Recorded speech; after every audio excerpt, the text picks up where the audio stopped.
ৰূপহীঘাটত ভাৰতীয় সাংবাদিক সংঘৰ আঞ্চলিক সমিতি গঠন। তাৰ সমান্তৰালকৈ মাই নিউজ এনিৰ ৰূপহীঘাটৰ সংবাদদাতা ফুৰকানুল ইছলামক উষ্ম আদৰণি এই বিশেষ অনুষ্ঠানত। ভাৰতীয় সাংবাদিক সংঘৰ ৰূপহী আঞ্চলিকৰ 12জনীয়া সমিতি গঠন কৰাৰ লগতে দুটাকৈ বঁটা অৰ্জন কৰি ৰূপহীঘাটবাসীলৈ গৌৰৱ কঢ়িয়াই অনা মাই নিউজ এনিৰ সংবাদদাতা তথা ভাৰতীয় সাংবাদিক সংঘৰ চমুকৈ AIJৰ নগাঁও জিলাৰ উপসভাপতি ফুৰকানুল ইছলামক উষ্ম আদৰণি জনোৱা হয় এই সভাত। নগাঁও জিলাৰ ভাৰতীয় সাংবাদিক সংঘৰ সভাপতি মুস্তাফা কালাম আৰু সম্পাদক প্ৰাঞ্জল শইকীয়াৰ উপস্থিতিত গঠন কৰা হয় এই আঞ্চলিক সমিতিখন। এই আঞ্চলিক সমিতিত ভাৰতীয় সাংবাদিক সংঘৰ ৰূপহী আঞ্চলিক সমিতিৰ উপদেষ্টা হেমন্ত শইকীয়া, বাহাৰুল ইছলামকে ধৰি প্ৰায় 12জন সাংবাদিকক দায়িত্ব দিয়া হয় এই সমিতি।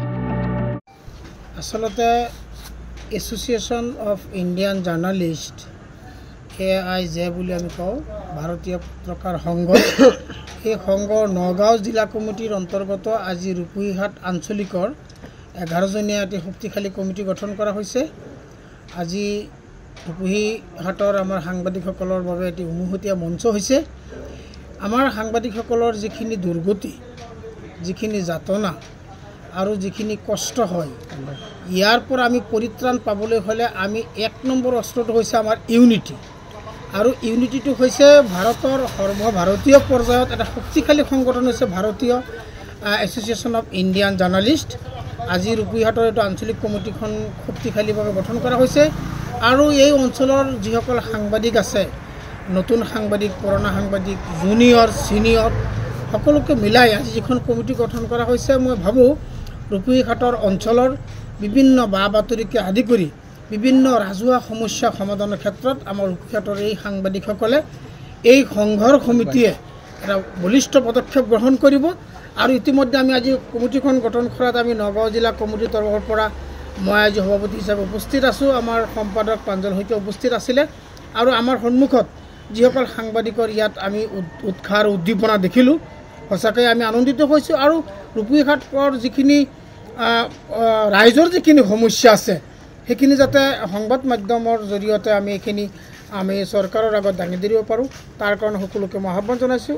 আৰু অতি সোনকালেই ৰূপহীঘাটৰ পৰা যিখিনি অপসংস্কৃতি আছে, কুসংস্কাৰ আছে, ড্ৰাগছ চলি আছে ইয়াত, এইখিনিৰ বিৰুদ্ধে অতি সোনকালে এটি সজাগতা সভা জিলা উপায়ুক্ত আৰক্ষী অধীক্ষকক ইয়াত উপস্থিত কৰাই তেওঁলোকৰ উপস্থিত ৰাখি এটি বৃহৎ এটি সজাগতা সভা আহ্বান কৰিবলৈ আমি আঞ্চলিক কমিটিক পৰামৰ্শ দিছোঁ।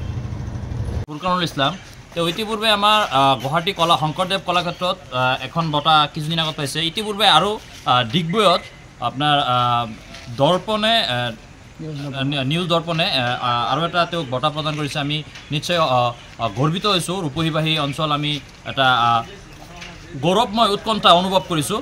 আৰু এনেকৈ আমাৰ যিসকল ৰূপহীঘাটৰ সাংবাদদাতা আছে বা সাংবাদিক বন্ধুসকল আছে, তেওঁলোক নিৰ্ভীকভাৱে আগলৈ সমাজৰ জাতিৰ হকে কাম কৰি যাব বুলি আমি আশাবাদী। আৰু সকলোৱে সমাজৰ উন্নতিৰ হকে, সমাজৰ ভাল যিবিলাক পজিটিভ দিশ আছে, এইবিলাকৰ হকে মাত মাতি যাব।